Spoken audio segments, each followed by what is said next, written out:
The second line. It's the second after the mixed line. It generalizes, the notion.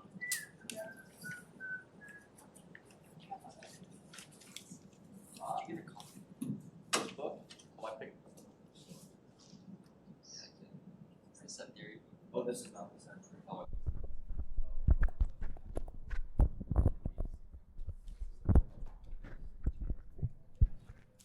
Hey. Wait.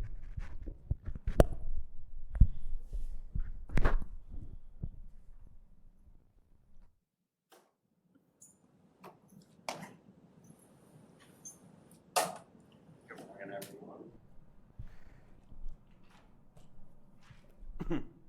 How y'all doing? Good? Okay, I was told by Rosa, the ULA, that there is a typo on the homework. In the first problem, which is about the recursion theorem, if you all are in class, so actually have the correct statement. People who are on the video, it should say like h of the successor of n equals g of h of n, and I think it says f instead, but it should be h. If you probably didn't even notice if you were if you completed problem 1 and it went the way you expected, you probably didn't notice and you used h, because that's the one that actually makes sense. This is in like the bullet points defining acceptable function. Okay.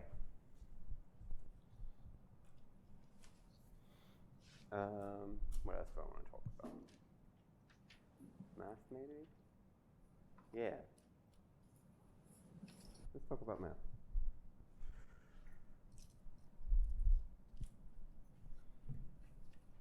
Okay, so I figured we should, okay, number one, I forgot to do something on the 8th handout, so I'm going to cover that today. So I do have, so if you don't have that, I apologize, in front of you, that is. I'll stick it up on the board. But before I do that, I want to review where we've got so far in construction of these number systems, right? So remember, one of the goals of set theory is to act as a foundation for all of math, which means we should be able to do all of math using set theory. Right, so we need to build all of the familiar objects. So we spent a lot of time building up enough theory so that we can construct the natural numbers, right? We had to define pairs so that we could define relations, so that we could define functions, and then finally we could get to defining the natural numbers. All right, so we have omega, again, is the least inductive set. And this is, in other places that would be called Blackwell n. I'm not using that symbol because there is some ambiguity as to whether or not this contains 0, but this one definitely contains 0. Okay, so I think from this definition, it isn't especially obvious that this thing is actually the right definition of this thing. Is that I don't want to project onto you feelings. Like, from the definition of least inductive set, from your understanding of it, does this object look like the natural numbers as you understand them? Or are you just like, this is too abstract, and like I understand that thing as pre-theoretically as this, and this is some other thing that's too abstract, and maybe they're equal and maybe they're not. Are there other equally valid definitions of defining the natural? Yes, there are.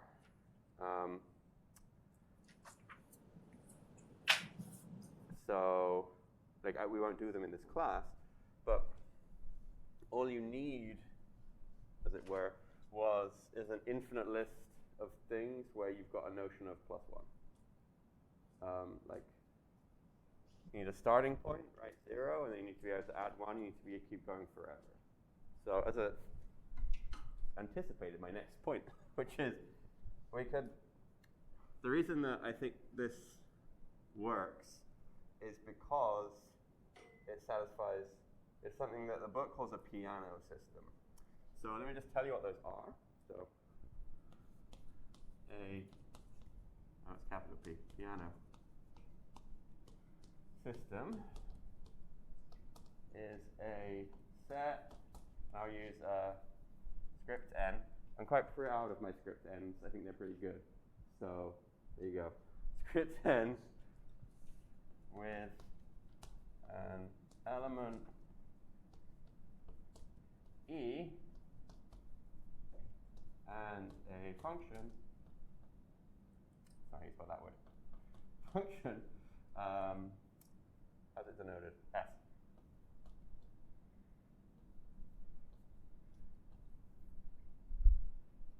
From n to itself, such that, okay.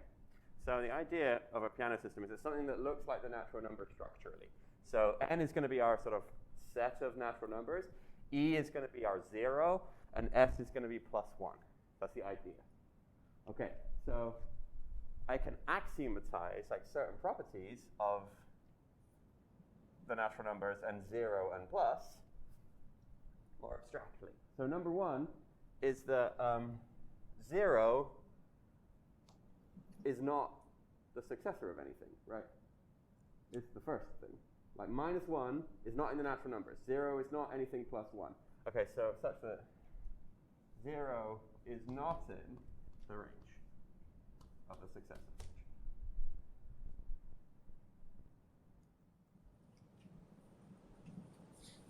Okay, so we've got, this is like, no, sorry, I wrote 0.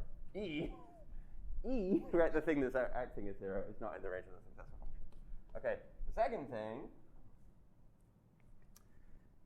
is that successor is injective. Right, if you add the +1 function on the natural numbers, that's injective.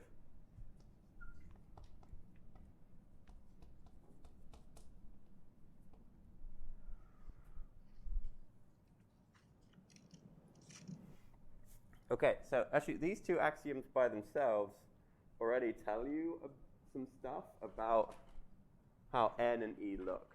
And we can draw some pictures of possible ones. So if we start with like e here, and I apply s to e, then necessarily I get a different object because e is not in the range, right? So e is not equal to s of e. So if I apply s, I'd get s of e. Okay, what would happen if I apply s again? Can I go back to e? No, e is not in the range. Can I go back to s itself? Why not? It's injective, right? It's injective. It has to be something new, right? This is already s of e, so it can't be s of anything else by injectivity, right? So if we apply s again, we go over here. What if I apply s a third time? I need a new thing, right? I can't go back. Okay, so 0 not being in the range kind of gets you started, and then you being injective means that like you never end up going in a loop. Okay? Because if you ever loop, that means that there's two things that got successor to the same thing, right, which is not the form of non-injectivity. And you might be like, okay, if we keep going forever, this looks like the natural numbers, right? So you might be like, are we not done? Is this not like something that looks like the natural number? And it nearly does. The third thing we want to say, oh, okay, and the problem is, what if there's this whole, this goes on forever, but then there's a whole nother part of n completely disconnected from this, which we also like have another whole successor thing. So that's possible, and I need a third axiom to exclude. So basically, these two axioms themselves say I've got something that looks like 0, something that looks like 1, something that looks like 2, something that looks like 3, and so on. And I need another axiom that says, and there is nothing else. Okay, so this is one way of saying that is that the only subset of N containing E and closed under S is. So that's my and nothing else clause.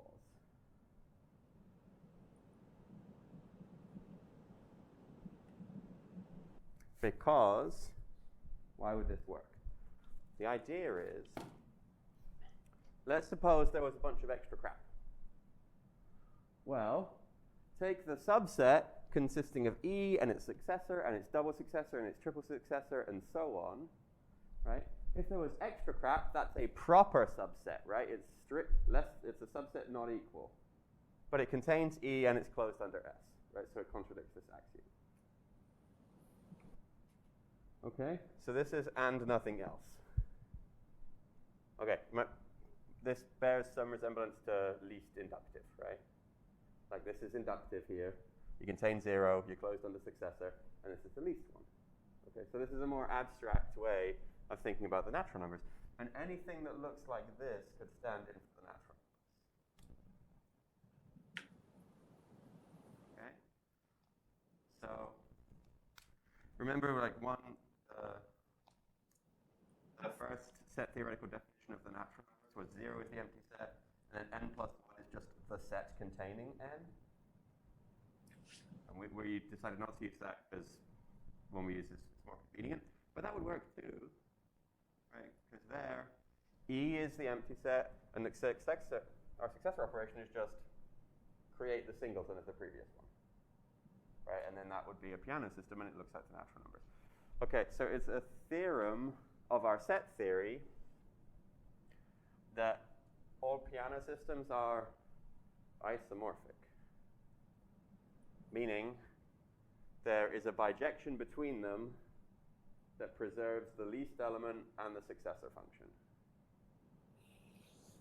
So we have the natural numbers, right? Omega, right? There is a unique bijection between any Peano system and R omega that sends 0 to E. And so taking the successor in N is the same as taking the successor in omega. Okay? They're all the same.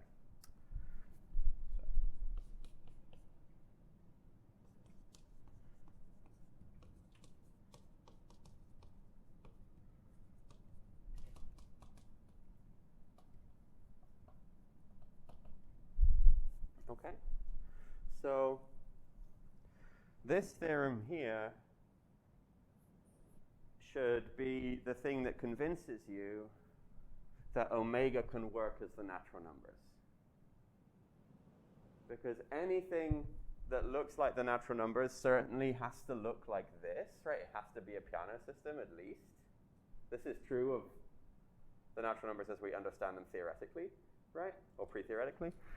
But now we've shown that they all are in bijection with each other with a bijection that preserves the successor operation in 0, so it didn't really matter which one we picked, right? They all looked the same structurally.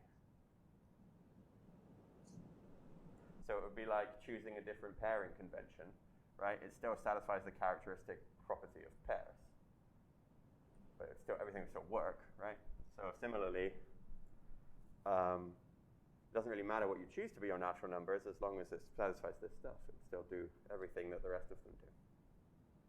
Okay? Sorry. Could you just re-explain what you mean by the third point with closed under S means if something is in S, if something is in your subset, then S of it is in your subset. Yeah. Let me put that in parentheses. Sorry, in quote marks. I haven't defined it yet. So yeah, closed under an operation means whenever two things are, well, if you apply your operation to anything in your set, it stays in your set.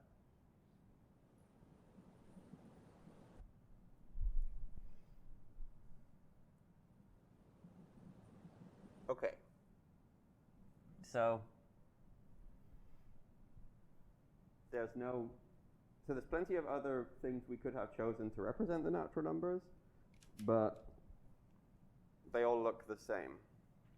to relabeling what the successor function is and what the objects are. Like we're doing set theory, right? So we're already having to represent numbers as sets in this very strange way, right? So there's not really any particular reason to choose one over the other, except if it is more convenient. And it turns out that this one is the most convenient if you're doing set theory. Okay. What else did I want to say about these things? Stuff on problem on the 8th handout. Can I tab? No. All right, so I have this. So we did this terrible theorem a while ago for those who came to class, well, like 6 of you, before break, and it took a very long time. But we proved that omega is linearly ordered under the less than relation. Okay, and then like the less than relation interacts with plus and times in the way you would expect. Okay, so the things in the bullet points I'm not especially worried about. I am worried about being well ordered though. Okay, so, because this comes up again later. Okay, so the key thing about the natural numbers, it doesn't look like it from here, is that induction works on it. That's the key thing. We can do induction. In fact, we defined it so that we can do induction, right? Like it's the least set on which induction works, right? So there are many different ways to phrase induction, and I wanted to talk about a few of the equivalents because some of them are more convenient sometimes. Okay, so a linearly ordered ODERED set S is well ordered if every non-empty subset of S has a least element.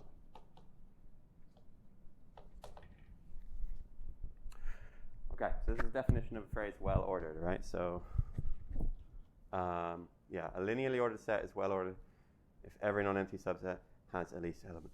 You need to be non-empty because the empty set has no least anything. But all the other ones, you're good. Okay, so let's have some examples.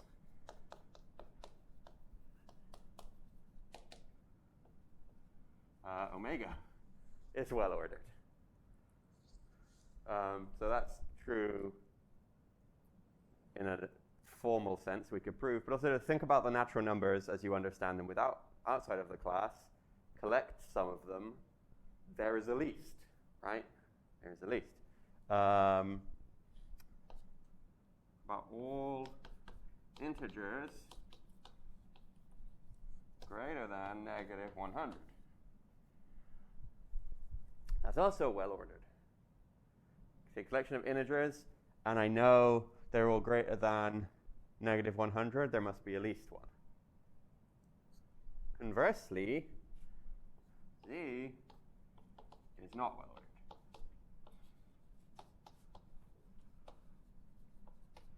Can you think of a subset of the integers that has no least element?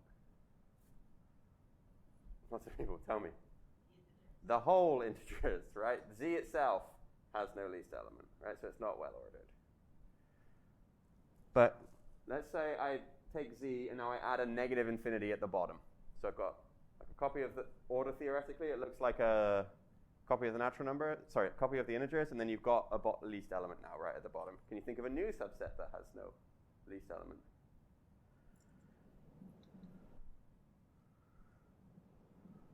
Tell me. Yes, indeed, you could cheat, right? Just like ignore that thing you added, and then I've got the integers again. That would work. But you could take like the even integers or the odd integers, right? Anything not bounded below.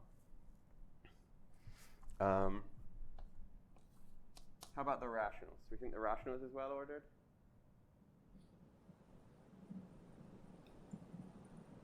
Why not? Tell me. Yeah, indeed. Z is a subset of Q, and Z has no least element. Right? What about, it's not well ordered. What about Q plus? Positive. Positive rationals. Think of a subset of that with no least element. Tell me. Like one subset of them.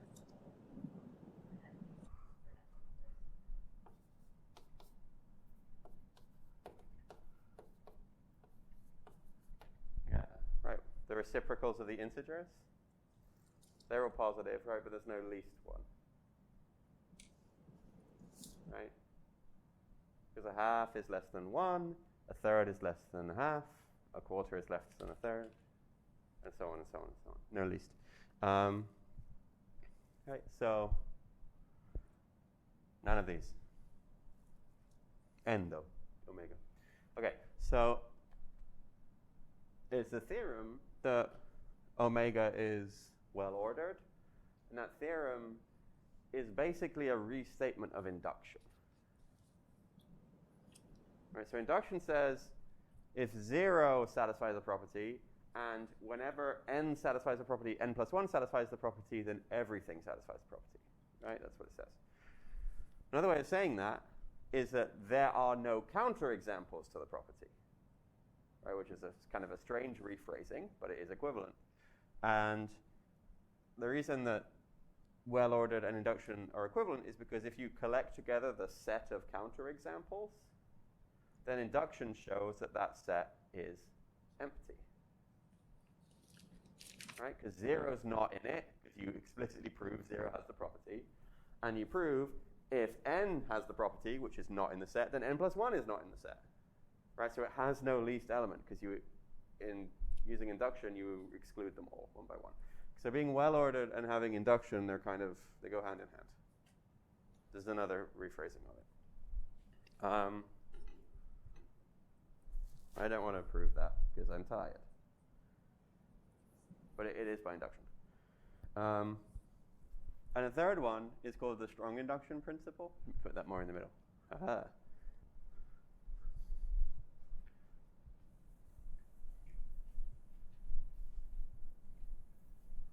So compare the strong induction principle with the induction principle, sometimes called the weak induction principle. So induction says, show it holds for 0, and show if it holds for n, it holds for n plus 1, right? That's how we do standard induction, sometimes called weak induction. The way you do strong induction is you assume everything less than u has the property, and you show, therefore, u have the property. So if you want to show 7 has the property, you assume 0 through 6 do, and then you show 7 does based on that assumption. And it's called strong induction because you're like assuming more than you do in weak induction. Right? In weak induction, we would assume 6 has the property and then prove that 7 has the property. Strong induction, I assume 0 through 6 has the property, so I assume more. Okay.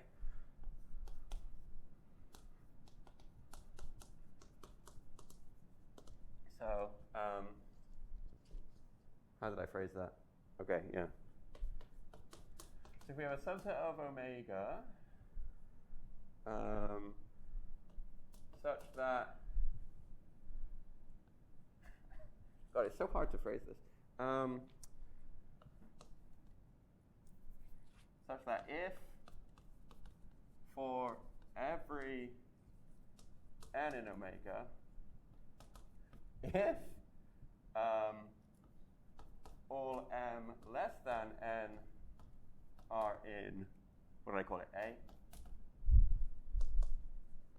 then n is in A, then A is omega. Okay, so this is a statement of the strong induction principle, right? So A is a set of like examples of things. And if that set has the property, if whenever everything smaller than you is in the set, then you are in the set. Well, it turns out that's the whole of omega. Okay, so this is a strong induction principle for omega. And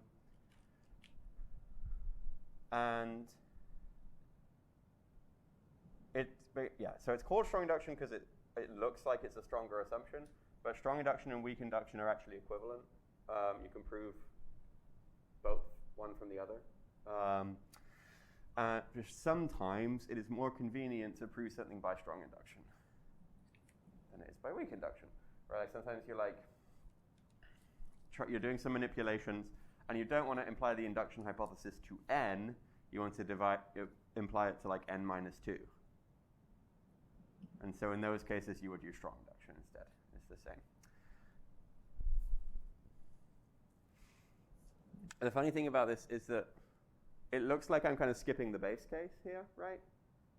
Like I'm skipping 0, but I'm not really, because what is the collection of m less than 0? It's empty, right? It's empty. So all of those m's are in A. So if you've shown this, then 0 must be in A, right? Because of this, I've satisfied the if, and therefore I have to satisfy the then. So the 0 case is actually like included because the hypothesis is trivial.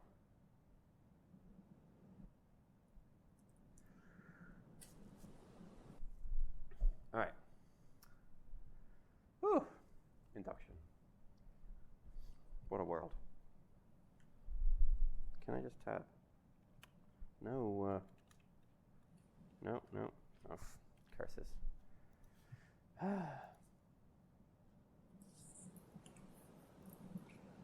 right, back to number systems. Okay, so that's all I wanted to say about the natural numbers today in and of themselves, right? So we've got natural numbers, which we define to be omega. It is an example of something called a piano system, and all piano systems look the same. And I think, if you think about it, the piano system, your idea of the natural numbers is also a piano system, right? If you can check the axioms. And then so we've proved that, like, we have a formal proof that omega looks like what we think it should. It's kind of a uniqueness proof, right? So we've shown that the natural numbers satisfy some properties, and everything satisfying those properties, they look the same. That's what isomorphic means. So there's only one. So we didn't pick the wrong thing accidentally. Whatever the omega looks like in our set theory, it really does look like the natural numbers as we understand them externally. Okay. So we have n.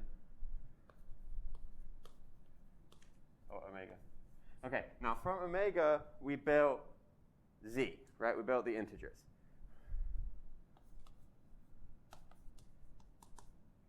Yeah. How did we do this?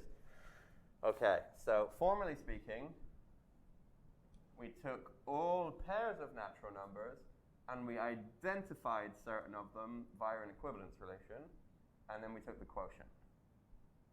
Right, so z for us is the quotient of omega times itself by an equivalence relation tilde, where this difference is equivalent to this difference if and only if, let's see if I can get, so it's n minus m and then I move the m's over. So n minus m prime equals, plus n prime plus n. And this is a legitimate definition because this stuff occurs in omega. Right, so this stuff is already defined, right? And we know how to add natural numbers, and I already have them. So I can use them to define this, right? And then we added them by adding them component-wise, and we multiplied them by sort of like foiling out. You have to like, and they're less than each other if they're like, if whatever makes this stuff less than be true. Okay. All right. So now a question would be, does this object that I've built actually look like the integers as we understand them. Right? Couldn't it be possible, like, that this quotient looks really weird? Like, what if everything was equivalent to everything else? Then this quotient has a single element, right? And z, as we understand it, does not have a single element. It has infinitely many. Right, so there might be a question, does this thing actually look like the integers as we understand them? And to answer that question, you'd have, using the set theory, you'd have to, like, formalize what you mean by what the integers looks like. Okay, so the way I'm going to think about that is you've got the integers, which is infinite on both sides, right? There's a subset of it, which is the natural numbers that sits here. And then you have all of the negative stuff over there, right? And you have nothing else, right? So you've got this subset, which is the natural numbers, and then you have the negatives, right? And with the stupid irritating part that negative 0 is 0, right? And that's it. Okay, so we can formalize that and prove that this thing, as we build it, satisfies that property. Okay, so firstly, we want to pick out the subset of z, which is the natural numbers. Now, it will not literally be the natural numbers, because this is our natural numbers, right? But it will look like them.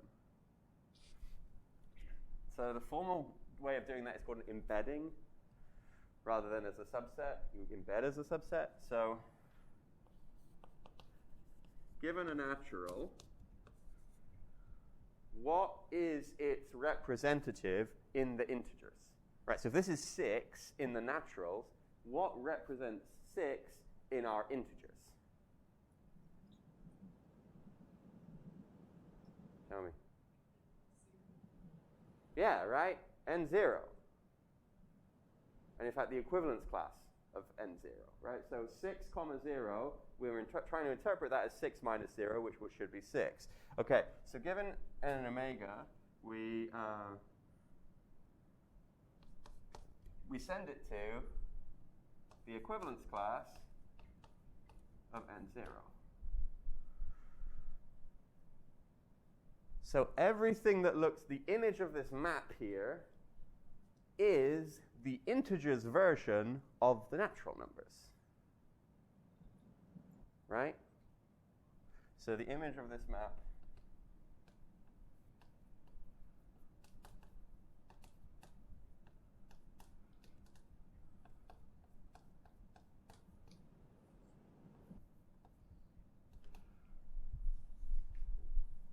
I always put things in quote marks in this class to mean that I hope you understand intuitively what I mean, and it's not like a formal claim.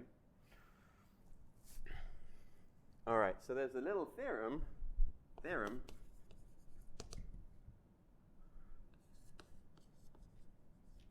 Every integer is of one form. Either it's in the image of the map, or it's the negative of something in the image of the map, and not both, unless it is itself 0, in which case, 0 is minus 0. So either z equals n0 for n in omega, or z equals its negative, and we negate by reversing the order of the coordinates, right? Because this is 0 minus n, so we understand that.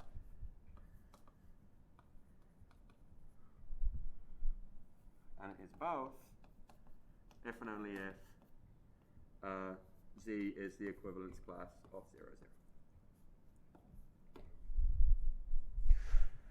Okay, so this here is sort of a formalization of the idea that everything is either a natural number or it's negative, right? And if it's both, then it's 0.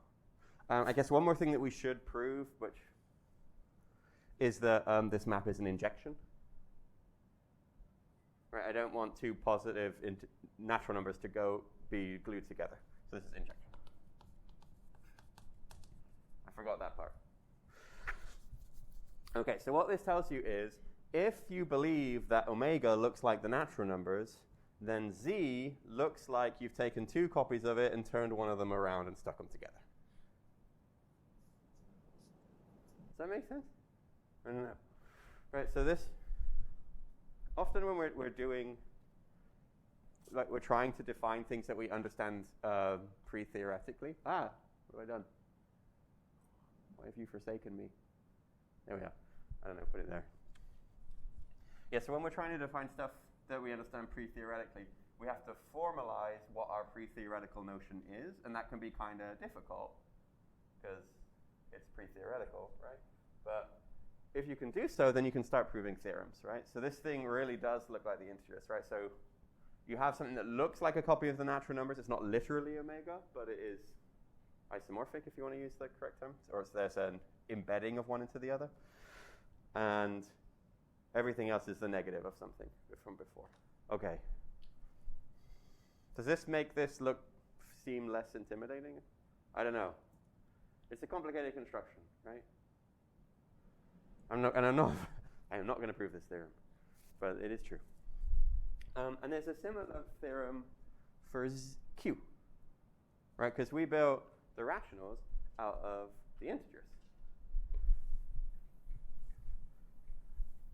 So now, given Z,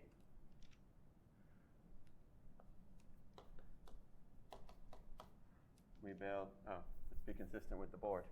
Build. So Q and multiplication are as to Z and plus. Sort of doing a Mensa question there. So we built Z by thinking, okay, I want to be able to subtract elements, so I'm going to do that kind of in a formal way and then make sure that everything that should be equal is equal. And then doing Q, we do that but with fractions, right? So Q is Z times Z, but you're not allowed 0, right? Can't divide by 0. Mod an equivalence relation. Let me use a different symbol because I have tilde on this board. So 3 equal sign for other equivalence relation. Where, I don't know, Z prime is equivalent to, it's a little before Z in the alphabet, Y.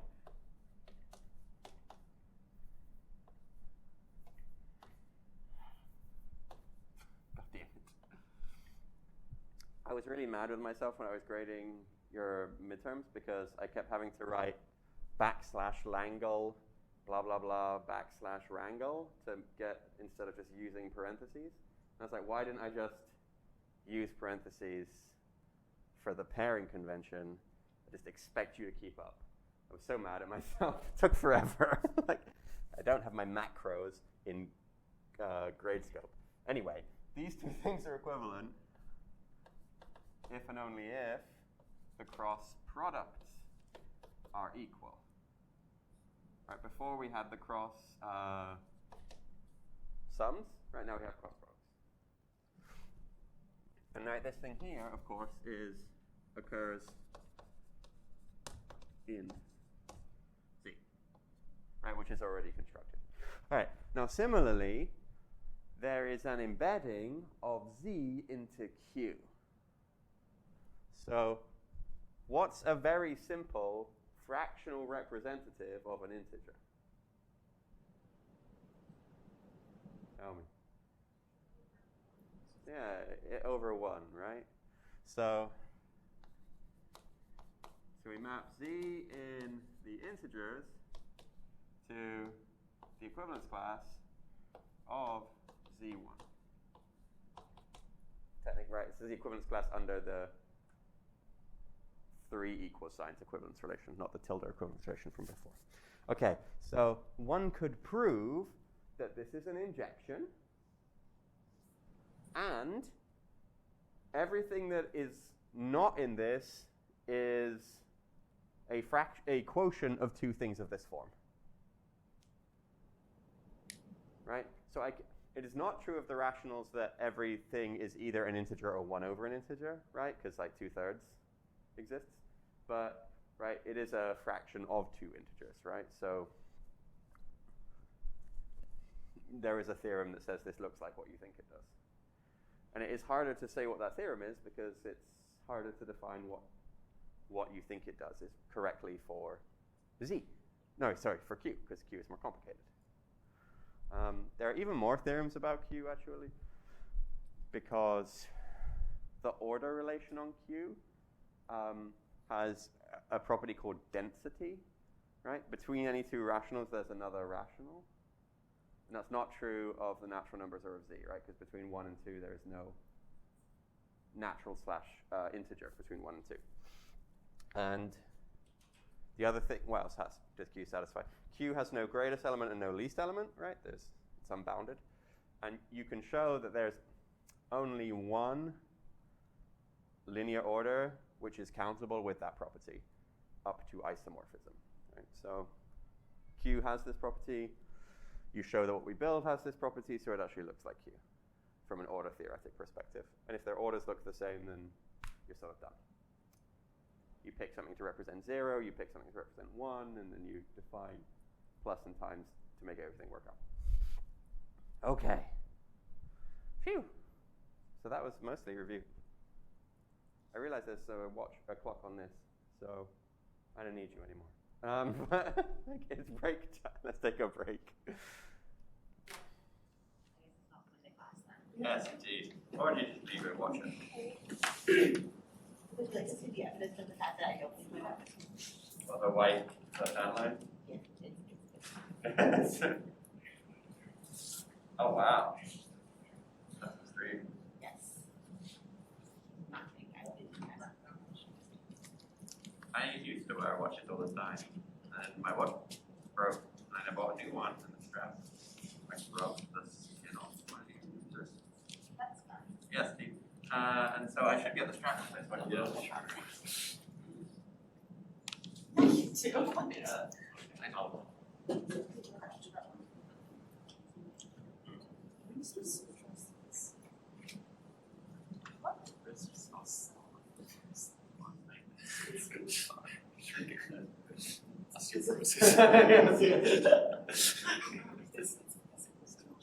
I want to make your wrist. You carry so much out in this fucking body.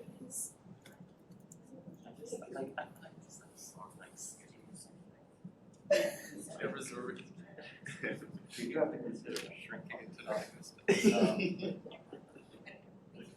Okay, that's first.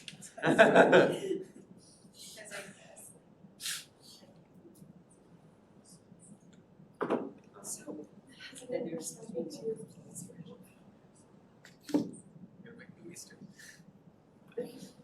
Since you does have this, right? But if you want to, the actual thing is you want to use up your age, which then A in would the actual thing I have a age shift of x1 to cover that's Oh. shift at the writing And somewhere. that was, And thank you. You're welcome. not much. Or my philosophy. Oh my god, mine is killing me. It's so bad. What are you worried about? Are you doing that? I'm doing it, but I'm like kind of changing. This is a metaphysical objection. It's basically, it's like a standard semantics argument. I'm basically saying So, it inverts all of Let's Platonism. suppose there was this whole other thing, like underneath, and just tweak the Okay. subset. That's Right? That's Make the close up the zero. So that is a You're property. gonna be I this. think that was address like the pathology part is to address like the philosophy part of it. It's like what's the point of science? I think I've sort of discussed that, but obviously I'm not going to touch all of the recursively. Well, what I would say is that it's not a canon.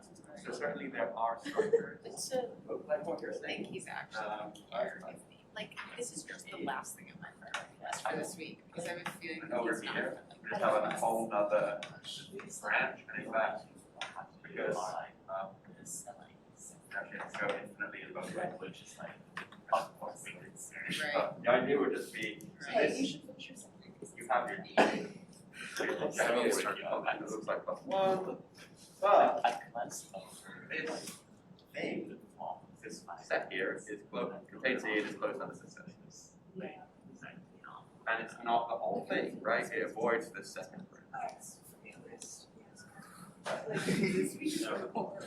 Yeah, so like, certainly like, approaches like this exist, but they're just not counted because there's this subset of them that actually looks like that. Right.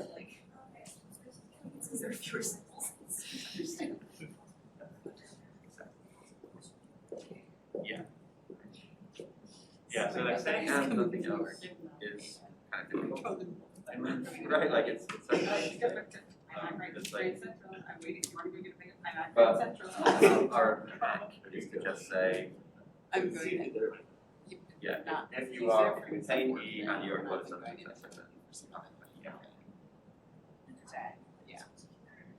Oh.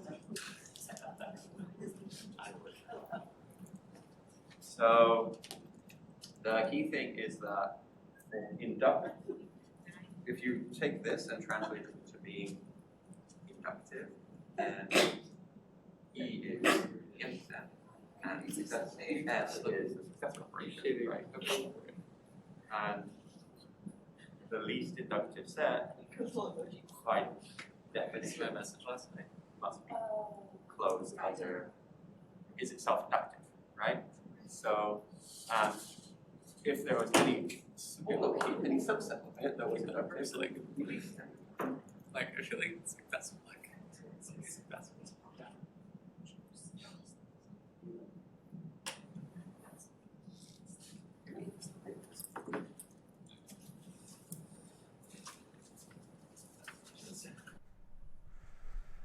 That's complicated, man.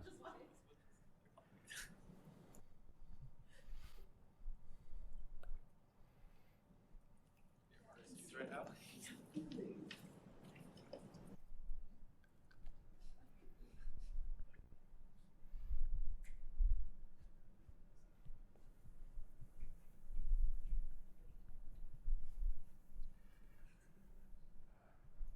Okay.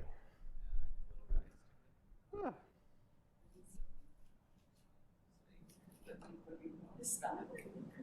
Yes. Always ever.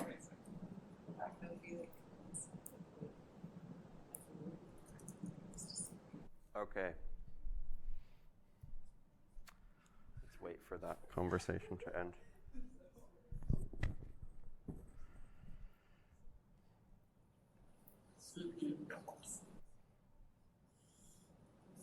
Hello.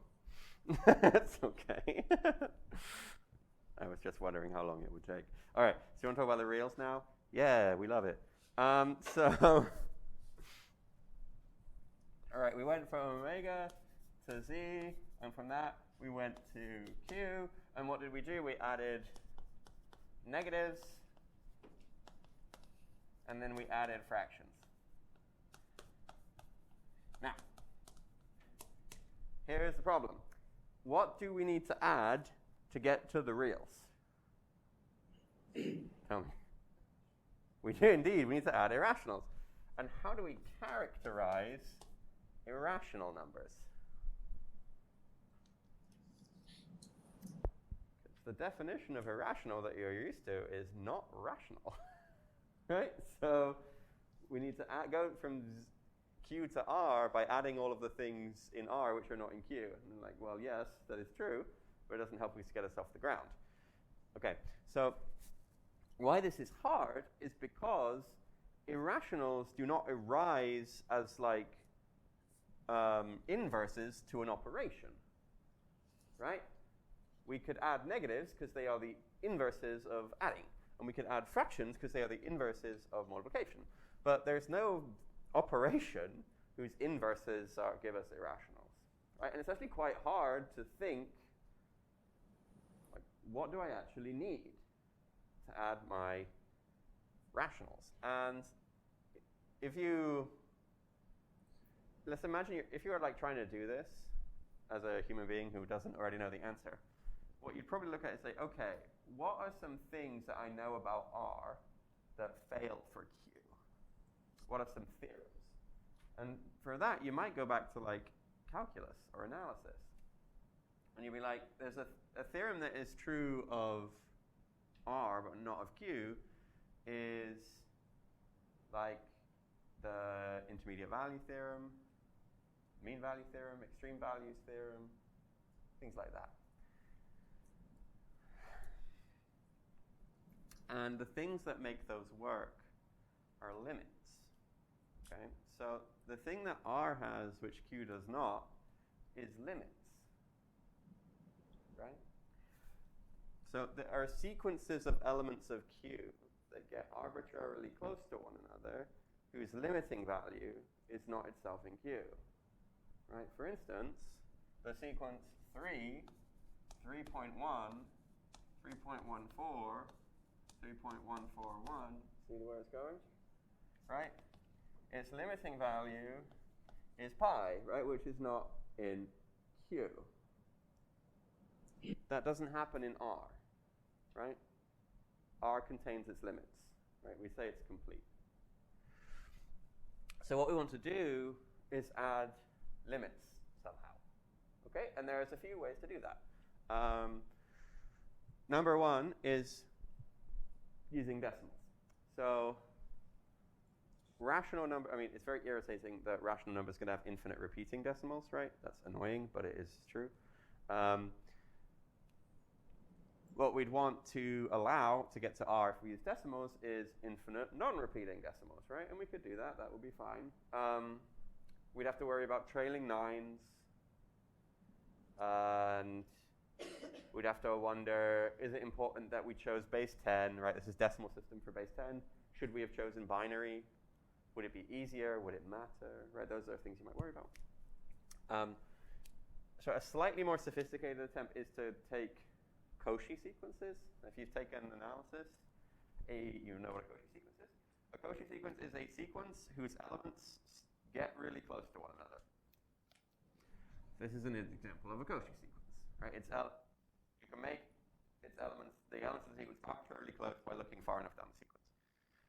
So what we could do is take the Cauchy sequences and add them as the limiting value, right? Why would that be reasonable? Well, when we built Z, we were like, well, I need to build subtraction. So I'm just going to formally subtract elements by making them pairs, and then I'll make the ones equal that have to be equal. So what you could do here is formally take all Cauchy sequences and then identify ones who are supposed to be equal in the end. That's what Cantor did. The problem with the Cauchy sequence one is that it's a little messy. And the usual way that Cauchy sequences are treated is that you already have R. You don't need it because Q has enough properties, but you end up in an irritating circularity. And I don't want to deal with sequences if I don't have to. So what we're going to do instead is Dedekind cuts, which has the bonus of being incredibly simple to produce, but the definition of multiplication is terrible. Multiplying Dedekind cuts is very difficult. There's like 4 different cases in the definition, and so verifying associativity is really, really bad, right? Because there's 4 cases, and there's 3 elements, so what have we got, like 1 time? There's a lot. There's probably like 16 cases or more. Okay, but we're not gonna do that in class. I made somebody do that on a project. It was hilarious to me. She only did like we did a few of the cases when we were just like, could we even understand the cases? But you know, so sometimes when you start something and you're like, this is really bad, but I'm gonna gamble as fallacy my way through, sunk cost. I've started now, I must finish. That's how grad school is like. Anyway, so you want to build Dedekind cuts.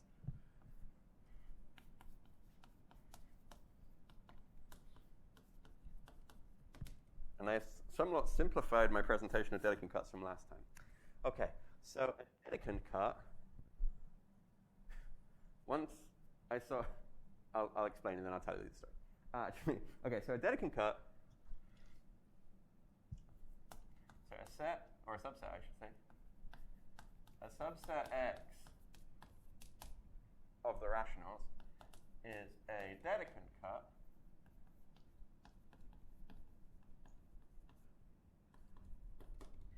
if, okay, number one, X is a proper subset of Q. So we're not empty, we're not all of Q, we're something in the middle. X is closed downwards. By this I mean, if a rational number Q is in X and R is less than Q, and R is in X. So if you contain a rational, you contain all rationals smaller than it. That's where it's closed down, right? Because I contain all the things smaller than all of my elements. And then 3, X has no greatest member. Okay, so that's a Dedekind cut. Yes, Kai?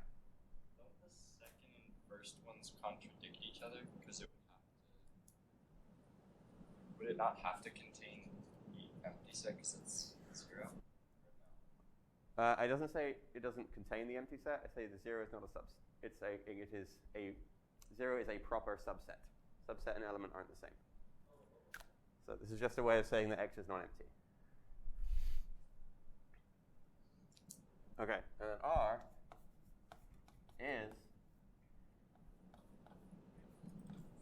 just the set of all Dedekind cuts.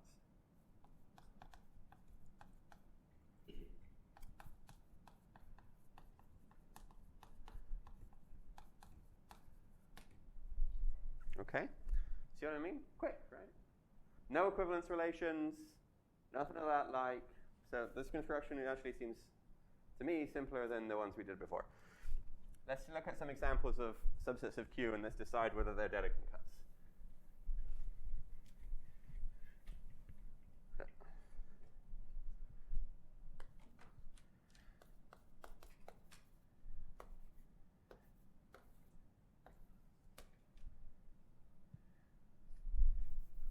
Let me write this properly. Because I get antsy when you don't write it properly, so I should be kind.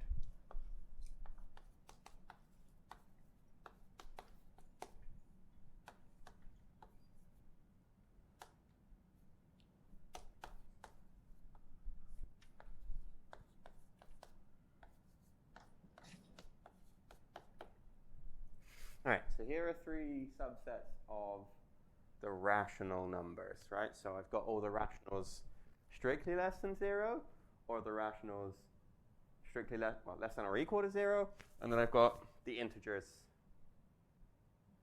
as a subset. Now, of course, remember integers. Our integers are not literally a subset of our rationals, but hopefully you understand what I mean. Okay, so which of these are Dedekind cuts?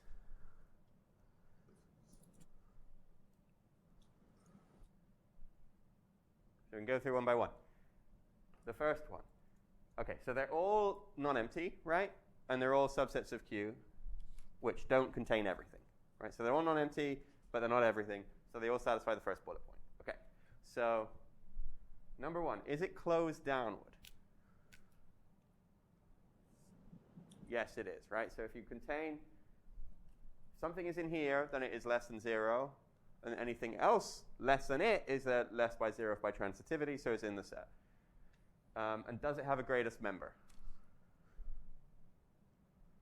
No, it does not. So yes, this one's a Dedekind. Second one, is it closed downward? Yes. Does it not have a greatest member? No. Good use in the following my negations there, everyone. Right, this contains 0, right, which is its greatest member. All right. Z, is it closed downwards?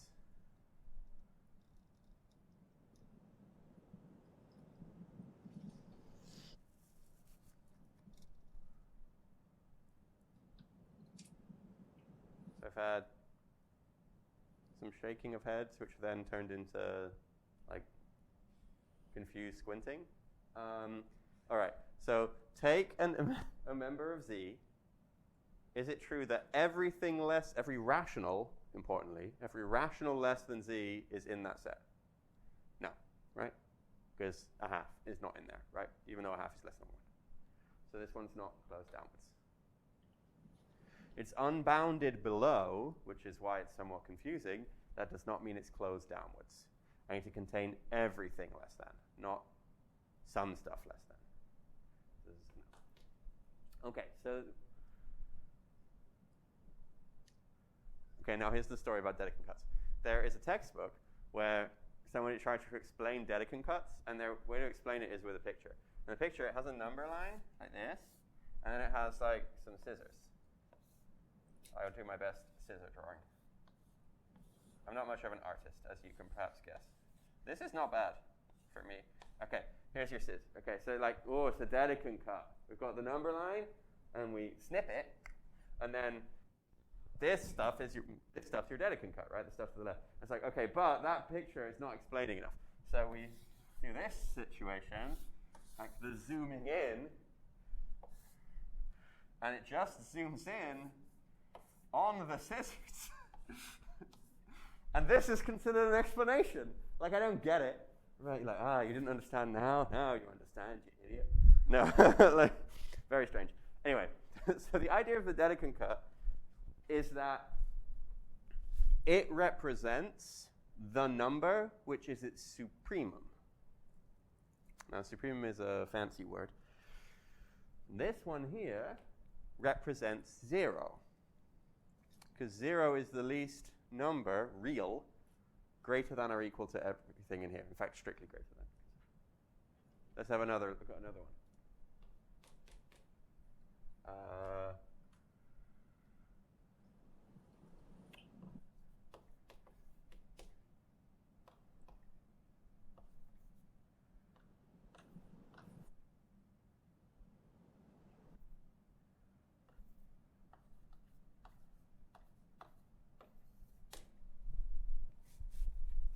Here's a more complicated one.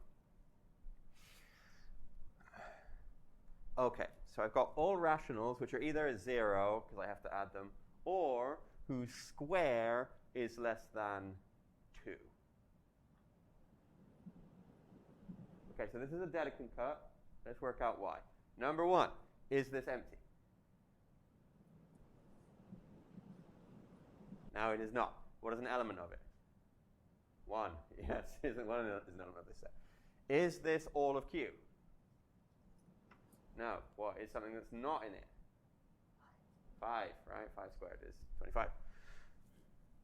Is it, what's the next one? Closed downwards. That's the harder one. If you think about it, yeah, it is, right? Like, just think about a number line, right? And it is. So to make it closed downward, I have to add this clause. Because of how squares work with negatives. This is what, if I just did this, it would be like the interval between the square root of 2 and minus the square root of 2. That's not closed downward. But we've closed it downward by adding everything else. And does it have a greatest element?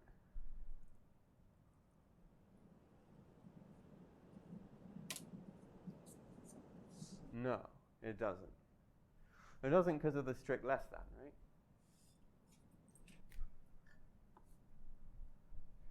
Does it have a greatest element now? What's the greatest element of it now?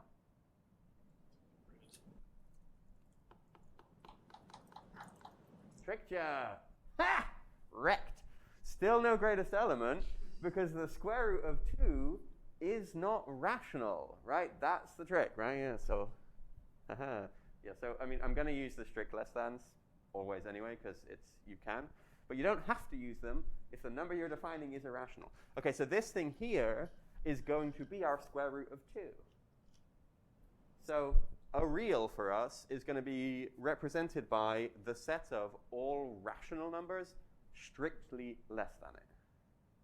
And the reason we choose strictly is because we either have to choose strictly or not strictly, and because if we allowed both, then we'd have like 2 representations of 0, and 2 representations of 2, and 2 representations of every rational. So you have to decide either, am I going to include, if I'm representing a rational number, am I including that in my set or not? And we just decide no.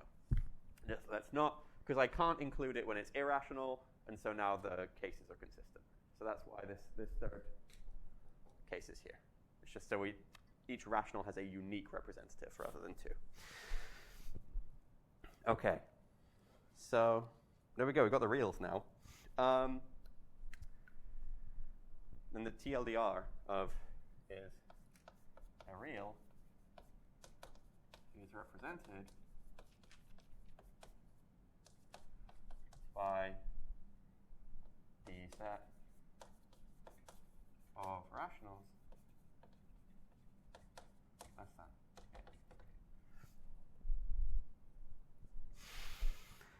Okay.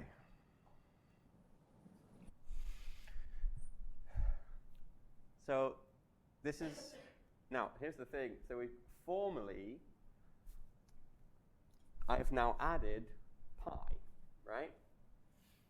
Because this is a rational less than pi, this is a rational less than pi, this is a rational less than pi, this is a rational less than pi.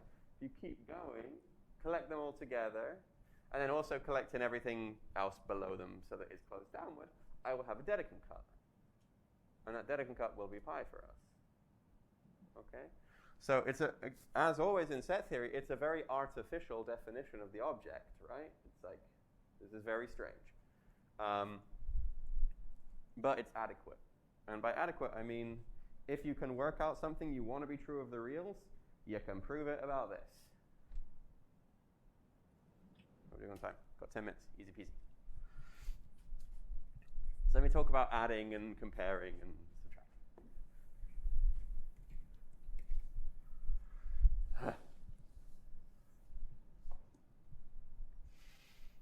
Okay, so in fact, the way to think about a Dedekind cut is actually by a picture. So if you draw a number line, but it's a rational number line, then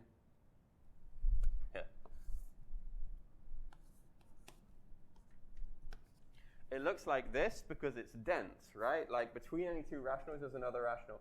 So I can't like draw any of the holes. Whereas for the integers, I could do like this. Right, there's holes that we could draw. However, there are holes in Q in the sense that like pi is not there, right? There are sequences of rationals that appear to be converging but do not have a limit inside Q. Okay? So then the Dedekind cut is that. Right? You just take a piece of the number line and you're like, okay, that's a Dedekind cut now. And what this represents is this real. Maybe it was a rational, in which case a rational, not irrational, in which case it was already it's already in Q, or maybe it wasn't, right? Maybe it was pi or e or something, or the square root of 2, or some other irrational we don't have a name for. All right. Adding and less than are super easy for Dedekind cuts. Multiplication is the bad one. Okay, so a real R1, now let's use x and y. X and y in R. We say x is less than y if, now it's actually very convenient. I've got one Dedekind cut, x. I've got a second Dedekind cut, y. What are the relationships between those 2 sets? Tell me. Yeah, it's a subset, right? Very convenient. Yeah.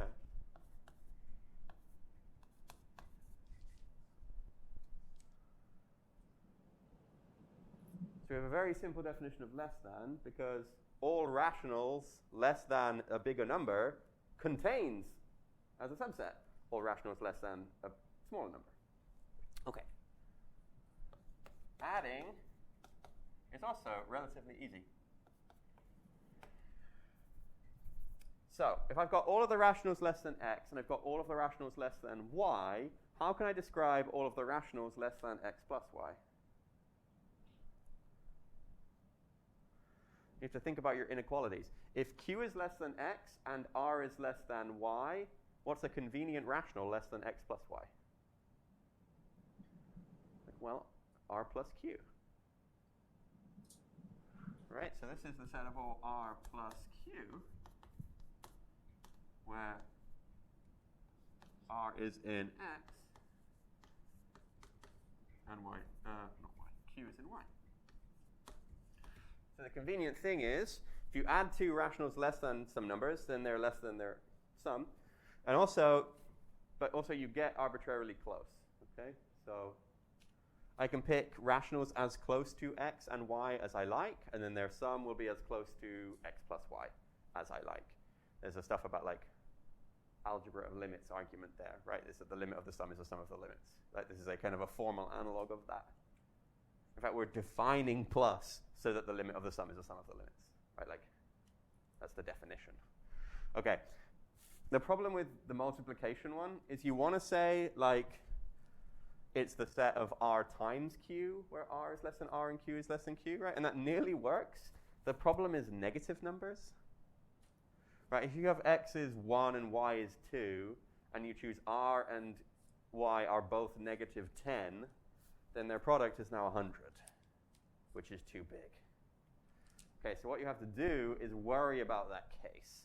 So it's very irritating. If x and y are both positive, then you take the positive rationals less than both of them, take their product, like here, and then add in all of the negatives and 0, and then it works. And then if they're both negative, you take their absolute values, which are now positive, and multiply them together, and that's okay because they're the same, right? Two negatives is a positive. And if one's negative and one's positive, then you have to work out how to negate, how to do -1 of a number, right? So you make them both positive, multiply them, and then you add a minus sign in front of it. Okay, but it's very irritating getting it all right. And in that last case, you have to worry about a greatest element. It's very annoying. If you want to look, you can in the book. I will never ask you about it. It's the worst. But here's the key fact about R. So R is complete, which means something. That was a vacuous statement, isn't it? It means something. And I will tell you what that thing is now. R is complete. So what that means is every subset of R that is bounded above has a supremum. Now, supremum, if you don't know this word, it means a least upper bound. In R. This is not true of Q, right? The set of rationals less than the square root of 2 is bounded above by 2, for instance, but it has no supremum in Q. Right? There's no rational number which is greater than the square root of 2, but which is smaller than all others. This is true in R. Right? So this is the thing that lets you use limits, basically. It's equivalent to every Cauchy sequence converging if you like real analysis. This is actually really, it's the defining property of R. So R is what we call a complete ordered field. So there's a notion of plus and times, and they satisfy certain properties. In particular, I can subtract and divide. And it's ordered too. We've got a less than relation, and it is complete in this sense. There's only one such object up to isomorphism. So anything else which has plus and times, and they satisfy some very obvious properties, and it has less than, satisfying some obvious properties, and also being complete, then there is a bijection between your thing and this thing, which preserves plus and times and less than. So anything like, there are other ways of defining R, Cauchy sequences, decimal expansions, whatever, they all look the same in the sense that I can translate between your world and my world and we don't lose anything. Okay? There we go. We have done all of math now. Great. So now we get to do all of logic afterwards. So next week, I think we start on cardinality, which is really cool. this is where like the read